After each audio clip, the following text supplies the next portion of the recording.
The summer heat pressed down on Copper Creek like a heavy iron, warping the air above the dusty Main Street into shimmering waves. 52-year-old Ethan Blackwood sat tall in the saddle, his weathered face betraying nothing as he guided his chestnut stallion past the general store. The townsfolk nodded respectfully as he passed, not out of affection, but the kind of deference reserved for men with dangerous reputations. 15 years had passed since he'd hung up his marshal's badge, but the stories of how he'd cleaned up 3 territories still followed him like loyal hounds. Now he owned the Broken Spur, one of the most prosperous cattle ranches in the Wyoming Territory, built from nothing but grit and the steady aim of his Colt 45. His ranch hands called him fair but hard, a man whose word was unbreakable once given, and whose enemies never lived long enough to make the same mistake twice. Hey there, friends. If you're enjoying this story, I'd really appreciate it if you'd subscribe to the channel. I'm curious, what city are you watching from? Let me know in the comments below. The familiar faces of Copper Creek had grown comfortable over the years, which is why the young woman stepping off the eastbound train caught Ethan's attention immediately. She stood on the platform, clutching a small valise, her simple blue dress and nervous demeanor marking her as an outsider. Something in her hesitant posture reminded him of a spooked colt, ready to bolt at the first loud noise. The station master pointed in Ethan's direction, and the woman's eyes, a striking shade of green, locked with his momentarily before darting away. The past decade and a half had been solitary for Ethan, his only family, the men who worked his land, and the memories of those he'd lost in the bloody range wars of '77. The woman approached him cautiously, her steps measured, as if walking on broken glass. "Mr. Blackwood?" Her voice was soft, cultured with an Eastern accent that seemed out of place in the rugged landscape. "I'm Margaret Harrison. We've been corresponding about the position." Ethan's eyebrow raised slightly. He'd expected the schoolteacher who answered his advertisement to be older, more severe. This woman couldn't be more than 25, with auburn hair tucked neatly beneath a modest bonnet and skin that hadn't been hardened by the western sun. His ranch hand's children needed education, and the nearest school was a half-day's ride away. The arrangement would be simple: room, board, and modest pay in exchange for teaching the dozen or so children who lived on or near his property. What Ethan couldn't have known then, as he tipped his hat and offered to carry her bag, was that Margaret Harrison carried secrets that would tear open wounds he'd long fought healed. The journey to Broken Spur took nearly 2 hours, the wagon rolling through stretches of golden prairie grass, interrupted by craggy buttes that cast long shadows in the late afternoon sun. Margaret sat beside Ethan, her back straight, hands folded primly in her lap. She asked few questions, but her eyes drank in everything: the vastness of the open country, the distant herds of cattle, the cowboys who tipped their hats as the wagon passed. "It's different from Boston," she offered, breaking a lengthy silence. Ethan nodded, wondering what would drive an educated Eastern woman to seek employment in such a remote corner of the frontier. The war between cattle barons and homesteaders had left the territory with a reputation that didn't exactly attract genteel society ladies. But as they crested the final hill and the sprawling ranch came into view, the main house, the bunkhouse, the stables and corrals, something in Margaret's expression shifted. "Is it what you expected, Miss Harrison?" Ethan asked, noticing the slight tremor in her hands as she gripped her valise tighter. She turned to him with a smile that didn't quite reach her eyes. "I'm not sure what I expected, Mr. Blackwood, but I'm ready to begin this new chapter." There was determination beneath her soft-spoken manner, a steel that Ethan recognized from his own battles with the unforgiving frontier. As he helped her down from the wagon, his calloused hand briefly touching hers, neither could have guessed how deeply their lives were already entangled, like two tributaries destined to converge into a single turbulent river. The ranch's cook, Mrs. Sullivan, a widow who'd followed her son west after losing her husband in the Civil War, showed Margaret to the small but comfortable cabin that would serve as both her home and schoolhouse. The children took to Miss Harrison immediately. Within a week, the small schoolhouse cabin rang with recitations and the scratch of chalk on slate. Ethan observed from a distance, impressed by how she managed even the most unruly of the ranch hand's sons with firm kindness. Slowly, the reserved schoolteacher began to integrate into the rhythm of ranch life. She joined the communal suppers in the main house, her quiet insights and occasional wry observations earning grudging respect from the cowboys.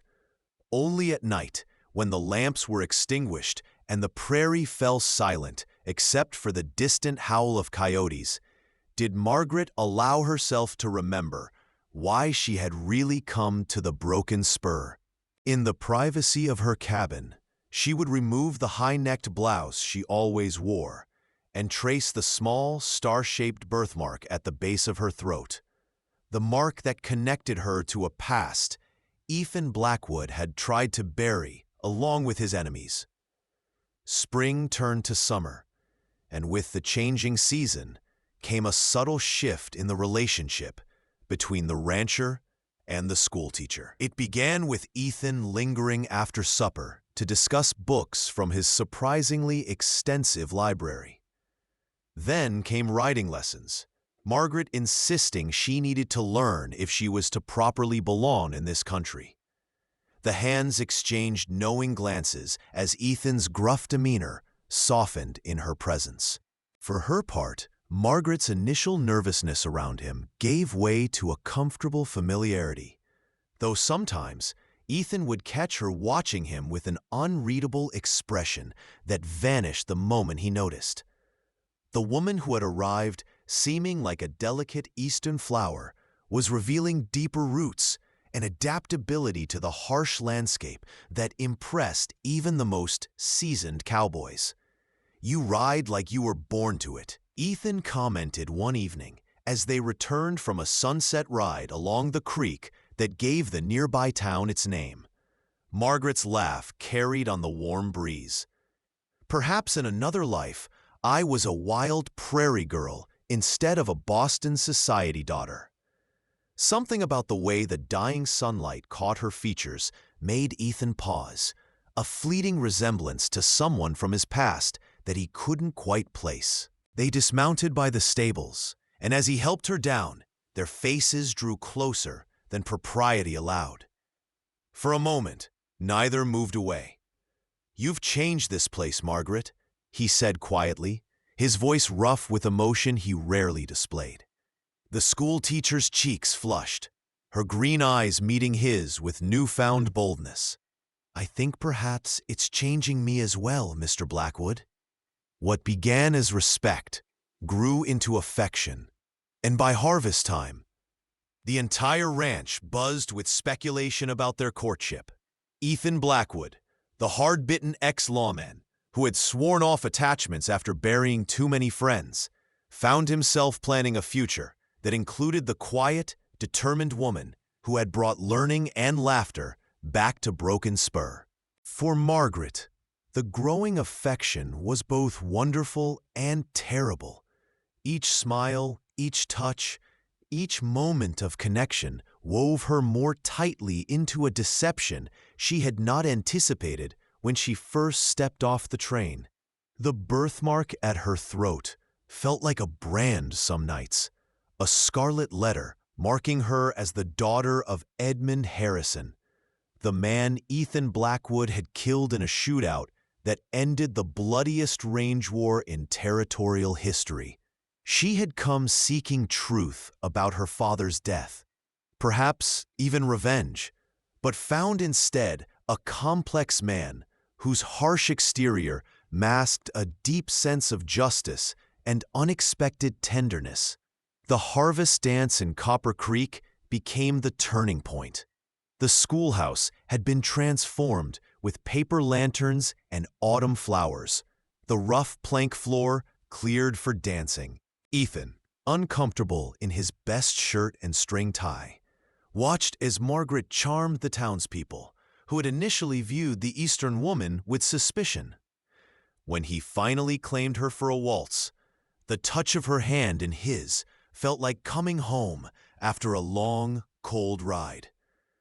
"I have something to ask you," he said as they moved across the floor.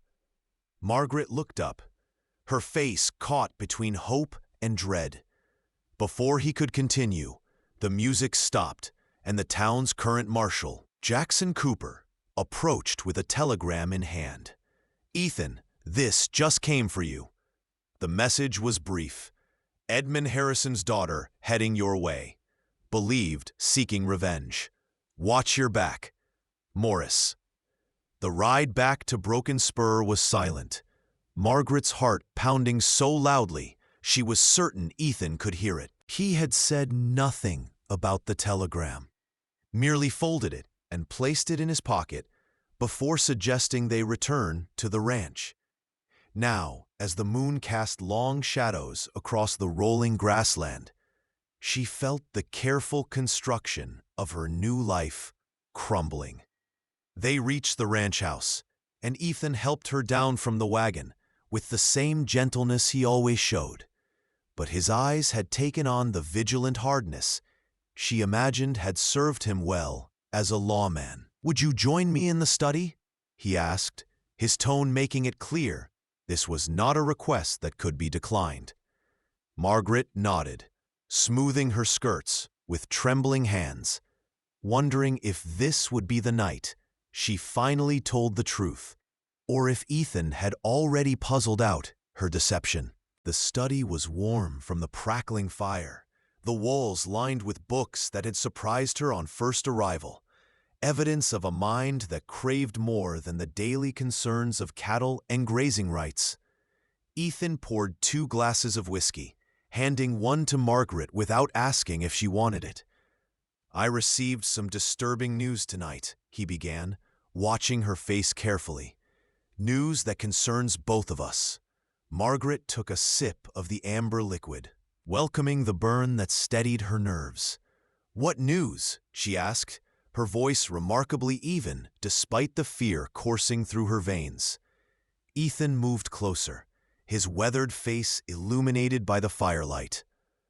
"I think you already know, Margaret, or should I call you by your full name? Margaret Rose Harrison." The middle name, her grandmother's name, one she never used and had not included in her correspondence, confirmed what he suspected. Only someone who knew the Harrison family would know that detail.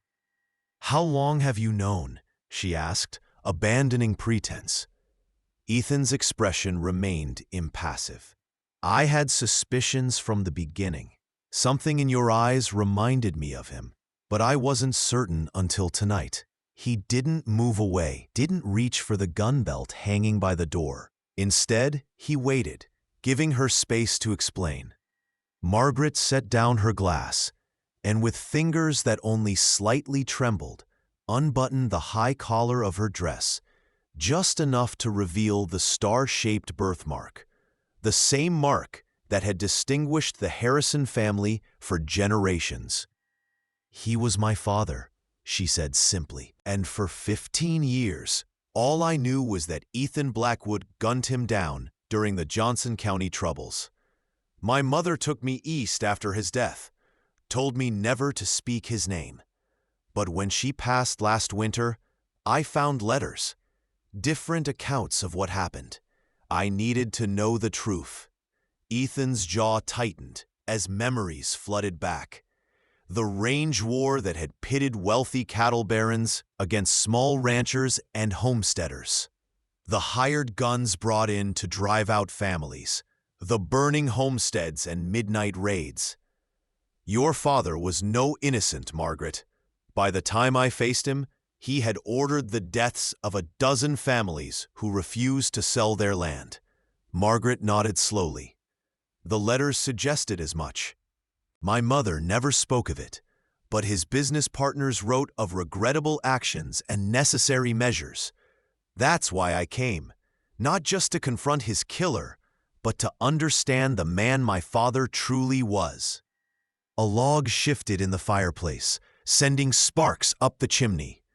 In the momentary flare of light, Ethan saw not Edmund Harrison's calculating coldness in Margaret's eyes, but something entirely her own, a courage to face ugly truths and still stand tall. "What happens now?" he asked, his voice rough with emotion he rarely allowed himself to show. "You came for answers, perhaps revenge. Have you found what you were looking for?" Margaret stepped closer, close enough that he could see the unshed tears brightening her eyes. "I came looking for a villain and found a good man instead. I came seeking vengeance and found—" She faltered, unable to put into words the complicated emotions that had grown during her months at Broken Spur. Ethan reached out slowly, his calloused fingertips gently tracing the birthmark at her throat. Edmund Harrison was a man who believed the end justified any means. I see nothing of him in you except this mark. The touch of his fingers against her skin sent a shiver through Margaret that had nothing to do with fear. "The past doesn't have to dictate our future," she whispered, her hand covering his.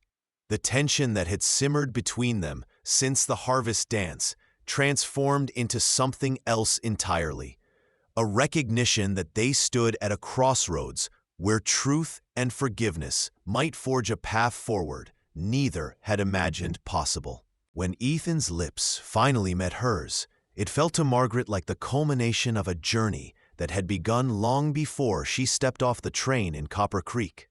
The kiss deepened, years of solitude and secrets dissolving in the warmth between them. Later, as they sat before the fire talking until dawn, Ethan recounted the final confrontation with Edmund Harrison. Not the sanitized version that had become frontier legend, but the complicated truth of two stubborn men whose visions for the territory could not coexist. Margaret listened, occasionally asking questions, but never flinching from the harsh realities of the man who had given her life, but whose character she now struggled to reconcile with her childhood memories. Dawn was breaking when Ethan finally asked the question that had been interrupted at the harvest dance. "I'm a difficult man, set in my ways after years of living alone. I've made enemies and carry burdens you shouldn't have to share. But if you could see your way clear to becoming my wife, I promise you this: no secrets between us, and whatever happiness I can provide for as long as we have." Margaret's answer was not immediate. She looked out the window at the pink-gold light spreading across the prairie, illuminating the land that had been the cause of so much bloodshed and, ironically, had brought her to this moment. The daughter of Edmund Harrison marrying Ethan Blackwood. What would people say? The question held no real concern, merely wonder at the strange turns life could take. Ethan's laugh was low and genuine. They'd say the West is truly where second chances are born. Their wedding took place as winter released its grip on the high country. The small church in Copper Creek was filled with ranch hands, townspeople, and even a few of Margaret's former students from Boston who had made the journey west. As Margaret walked down the aisle toward Ethan, her high-necked wedding gown concealing the birthmark that had once represented deception, but now was simply part of the complicated history they shared. She thought of how far she had come from the vengeance-seeking daughter who had stepped off the train less than a year before. Judge Williams, who had known Ethan since his marshal days, conducted the ceremony with a wry acknowledgement of the unlikely pairing. Life on the frontier has a way of bringing together what conventional wisdom would keep apart, he remarked as he pronounced them husband and wife. The celebration afterward at Broken Spur lasted well into the night, with fiddle music, dancing, and enough food to feed twice the number of guests. As the festivities wound down and the last guests departed, Ethan found Margaret standing on the porch, gazing up at stars that seemed close enough to touch in the clear mountain air. "Any regrets, Mrs. Blackwood?" he asked, coming to stand beside her. She turned to him with a smile that held no shadows. "Only that I wasted so many months in deception when we could have been building this life together sooner." Ethan's arm slipped around her waist, pulling her close against the night's chill. "We have time enough ahead of us."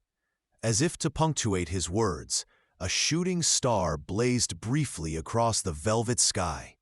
A good omen, according to ranch superstition. Spring arrived early that year, bringing with it the promise of new beginnings. The schoolhouse that had once been Margaret's solitary cabin was expanded to accommodate the growing number of children as more families settled in the area. Ethan found himself involved in territorial politics, his reputation for fairness making him an unlikely but respected voice in discussions about Wyoming's push for statehood. And when the telegram arrived announcing that Margaret was expecting their first child, the news spread through Broken Spur like wildfire, bringing celebrations and a flurry of handmade gifts from ranch hands who had once viewed sentimentality as a weakness, but now saw no contradiction in creating carved wooden toys and knitted blankets for the baby who would represent a new chapter in the ranch's history. On a crisp autumn day, almost 2 years after Margaret had first arrived in Copper Creek, she stood at her husband's side as they welcomed visitors to the expanded ranch house. The Harrison Blackwood School now served children from 3 counties, its reputation for excellent education drawing families who might otherwise have hesitated to settle in such remote country. Margaret, one hand resting protectively over her growing belly, the other holding that of their 1-year-old son, watched as Ethan greeted the territorial governor with the same direct gaze and firm handshake he offered to everyone, regardless of station. "Your father would hardly recognize this place," the governor commented, gesturing to the thriving community that had sprung up around what had once been contested grazing land. Ethan's eyes met Margaret's across the room, a silent acknowledgement of all that had changed. "Sometimes the best future comes from reconciling with the past," he replied. His words meant as much for his wife as for the official. That night, after the visitors had departed, and their son slept peacefully in the nursery that had once been Ethan's study, husband and wife sat before the fire, much as they had on the night all truths were finally revealed.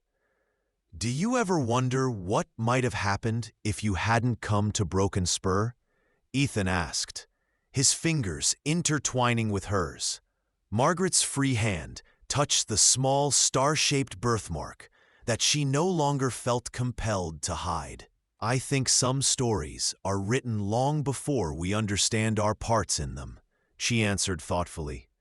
"My father and you were bound together by this land and what you both believed it should become.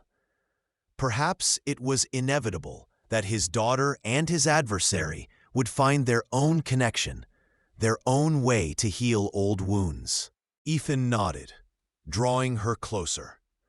"Not his adversary anymore," he corrected gently.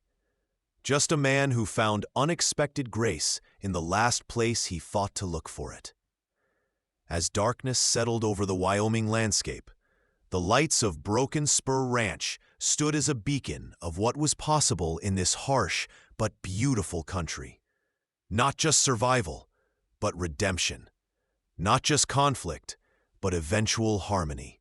The cowboy who had taken a shy bride with a hidden mark had found that the greatest frontiers to be conquered weren't measured in acres or cattle, but in the human heart's capacity for forgiveness and new beginnings.